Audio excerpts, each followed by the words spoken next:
Welcome back, everyone, to another episode of Force Tech Talk. You've got Ben and I today talking to you about a case study. So, a lot of the times we get asked, we understand what Force do, but can you tell us about a case study to really help us understand this solution and how you met the customer's needs? So, we thought today we would talk about a case study that we do for one of my customers, talk about what they originally came to us with, the original problem, talk to you about how we went about giving them a solution, and then talk about where we're at with the solution today. Just to give a better idea of what Force Technologies can do.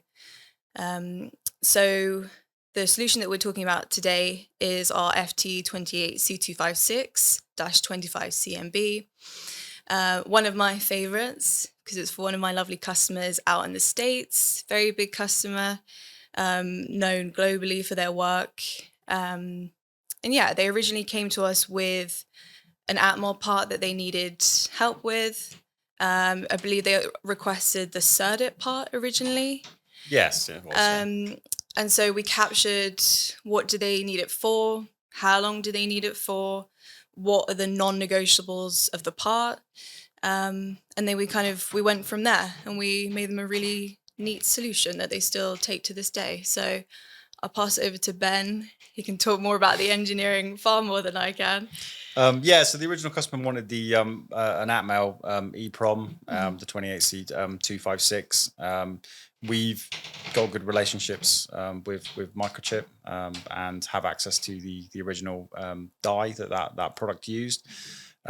So we're able to continue and support our customers with hermetic solutions in that product range. Yeah. So in that case, we were getting wafers and we can stock them long term for the customer, which is obviously, as you know, is a bit more cost effective for the customer. So originally they were using the old SERDIP style package, which is a multi-layer ceramic or two ceramic sheets. Sort of glass fritz sealed down onto a lead frame. It's quite an old style package. So one of the major changes that we made for that customer was changing it into a side brace style package, which is a single ceramic with a lid effectively that's solder sealed onto the top of the component. Mm-hmm. It gives the same overall quality and reliability, so it's hermetically sealed and able to pass all the relevant MIL standards that the original product did. It's just a sort of more modern style of that package, and really, as we were using the original internal die that the original manufacturer was using, mm-hmm. there was very little in the way of sort of having the customer do sign-offs on it. Obviously, we sampled it in for them. I can't remember how many years ago we initially put that into that. 16 years now. Yeah, it's been a while. And we've been supporting it, from that day. And I think you can talk a little bit more about how much stock we've got and how long we're supporting that customer for. Yeah. So obviously, I haven't been here for that entire time. When I took over the project, the customer was taking fairly small quantities for their project. And eventually, the more kind of we had a close relationship with them, we were talking to them about, in terms of a commercial aspect, why don't you just bank the die? They get somewhat of a forecast from their end customer. So they have an idea of the quantity, the length of project. It's never 100% certain, but they had a fairly good idea of that, which is nice.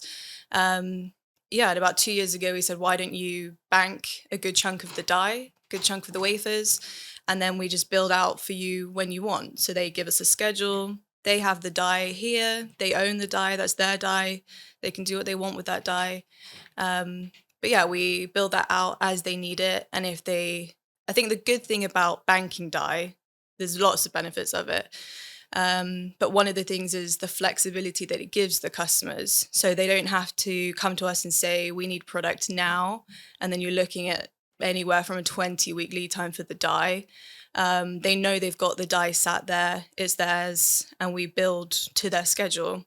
If they want to push that schedule out, we push it out. If they want to bring it in, then we bring it in. It's completely flexible for them. So on the commercial side of things, it's more cost effective. They're buying all the materials up front and then building it as they need. It's stored in our long-term storage, so we're confident in how it's stored. They're not going to get any electrical faults because of poor storage, for example. yeah, I think it's just a nice solution. As Ben says, it wasn't about changing the part dramatically. The mill standard was one of the non-negotiables that they needed. Yeah, it was just kind of about updating and modernizing the package in that sense. They still have the core of the project, or the part is exactly how they need. Um, so yeah, we do lots of solutions like that. That's one of our kind of standout ones that we work on regularly. Um, we've never had any issues with the product. It's always been a really, really good solution for them, and one that they can rely on us long term for. Been doing it far before I even was working here. So yeah, Yeah, I it's think dye. I think stocking dye is clearly the most ideal solutions for yeah, any customer, really, because it gives you exactly the same product as you were using previously. yeah, Obviously, there's a multitude of other solutions that we offer, but that one's certainly the one that, if I was a customer and I had the chance to make investments in the yeah, original dye, then I would. And as you were saying earlier, if you're making investments in dye, it's far less than making investments in packaged and tested components. yeah, So you can, for maybe 40% of the cost of the overall demand that you need, you can sort of bank the wafers. And then if you don't know your full project demands, you yeah, can sort of hedge your bets and know that you're safe and secure, that you've got some sitting there, yeah, that you can build out, just to protect the application, yeah. going forwards. Yeah, prevent downtime, prevent production delays from having to say, oh, we haven't got any dye banked for that. And the dye that we can get for that, the original dye, is going to be on a really long lead time. It's going to put the project at risk. Then, yeah, the customer has peace of mind knowing that it's there for them to do what they want. We also recommend storing the packages and the lids alongside that as well. So they know they have those available because they can be on lead times also. Um, but yeah, I think it's just peace of mind. It's giving them the same product that they would have had originally. Um, and yeah, like you say, cost effective. One of Force's core purposes is to provide the most cost effective solution for the customer. So die banking and building from bare die is definitely one of the ways to do that. Yeah, and something we're proud of. Yeah. Yeah, I think people overlook package lead times as well, and Yeah, just don't comprehensively understand all the various lead times that come into manufacturing yeah, a semiconductor device like that. So yeah, yeah, as you say, ensuring that you've got good stock of both of those lets you hit the ground running the moment you say, I want 200 pieces. You can put it straight into build, and then, yeah. 10 to 14 weeks later, you've got a qualified device that you can put into your application. So Yeah.